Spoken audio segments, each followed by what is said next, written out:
Chris is an award-winning innovator, marketer, recovering comedian, and host of the Innovation Crush interview series, having over 200 episodes and 700,000 subscribers around the world. Having been a guest speaker, curator, and attendee at hundreds of industry events, Chris is an expert at uncovering the best thinking and commonalities across a diverse array of cultures. Applying his expertise to the likes of the White House, Google Launchpad, C2 Montreal, and Omnicom Media Group, his work has been featured in Adweek, Forbes, the New York Times, and Inc., just to name a few. So, here is Chris Denson. Yay, it's me. Whoa, that was loud. Speaking of loud, all right, look, there's a lot of people gathered here today. Can we make some noise? I'm gonna count to 3, and I wanna annoy the people on the other side of the building. We gotta make some really, really loud noise. 1, 2, 3. Make some noise!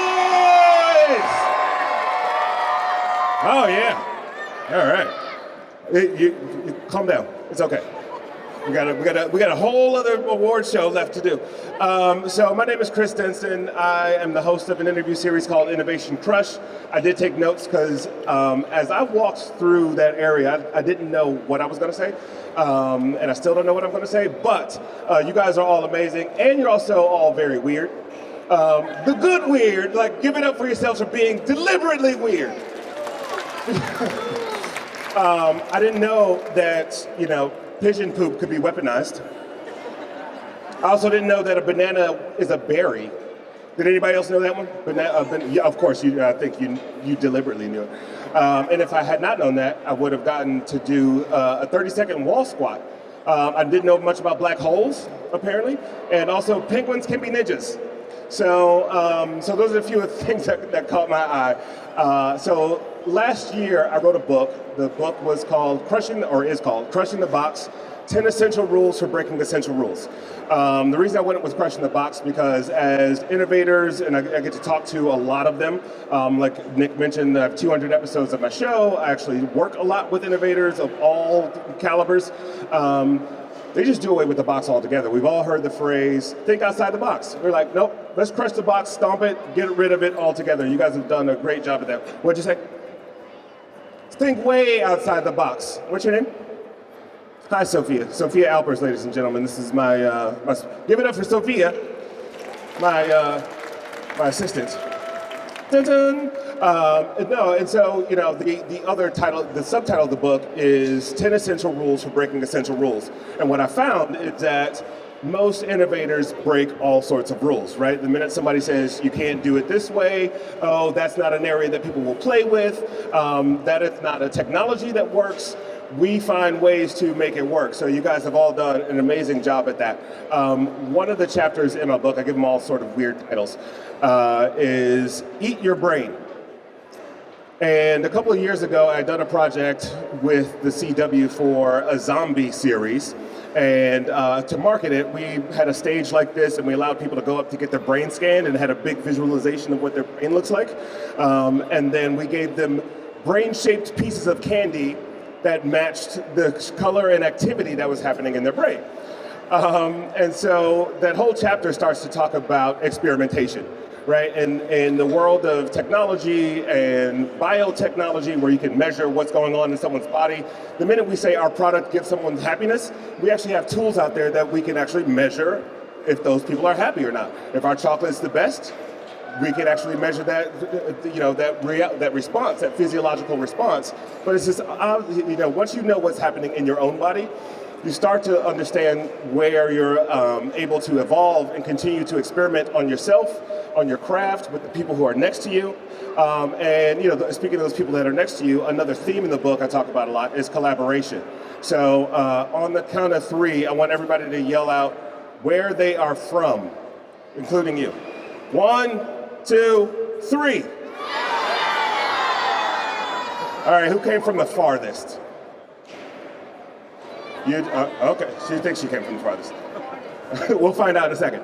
But as you have so many people from all over the world, all over the country, all over the city, find ways to collaborate. Yes, this is a Young Inventors Challenge. It's a little bit like a competition, and in competition, of course, you always have moments where you're looking at the person next to you or behind you, to seeing what they're doing. And this really is the spirit is we kind of rub elbows together in front of the competition, and it forces you to do better, and it forces myself to do better as well.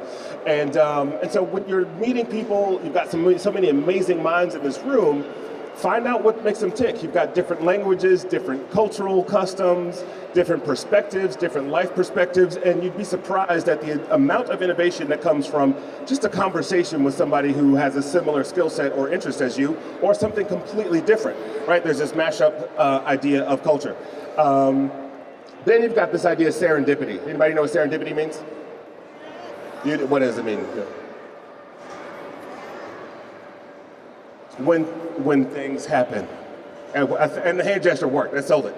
So it's serendipity is sort of like magical experience where you kind of don't know what's going to happen, but you know what's going to happen, and there's a lot of surprises that happen on these journeys that we take. And as you guys are inventing, everything that you've created so far is just the first step, and it's this idea of staying open to possibility, right? A lot of times when we create things, we're like, this is it, this is what it is, and when you stop, that's just where you stop imagining.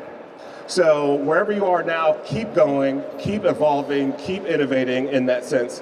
Parents, I applaud you. Give a round of applause for the parents here, please. How big of a family do we have? What's the biggest family here? How many? How many? Five? Do we have any? Three or more? Yes, make some noise. 4 or more?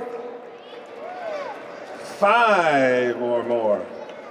7? Anybody beat 7? All right, the Brady Bunch is here. So, no, you don't have 10 people in your family here with you. Okay. No, but I think, as parents, I have a 14-year-old and I have a 6-year-old, and the amount of work and sweat and tears, your own and theirs, that we put into their livelihood and their journeys, stay on top of that, right? And I wrote down these things with the 3 E's: explore, expose, and emotional intelligence. The exploration is, this is a great event, toys and games. As you have young imaginers sitting next to you, some at home, go out and see what else is out there. Go to fashion events, go to hardware shows, go to all sorts of different things, because you never know where these inputs and inspirations are going to spark, and where a thought that you had over here might match up with something that you've seen over here, and suddenly you're inventing again. The exposure part is obviously, as much as these individuals are great at their crafts, keep exposing them to other things, whether it's piano, sports, or different perspectives, a different political perspective, whatever it might be. Just keep feeding the mind and the imagination with different inputs. And the third part is the emotional intelligence piece. As much as we want to guide and push the craft and the creativity, I really focus with my kids on, are you a sound being? Can you handle defeat? I was thinking about the story. I swam for a very long time, and when I was about 10, I didn't get my best time in the 50 free. And I was crying, I was just bawling tears, and my mom called my brother, who's 12 years older than me, so at the time he was 22. And she's like, well, will you talk to him and tell him to stop crying? And he goes, if he wants to cry, let him cry.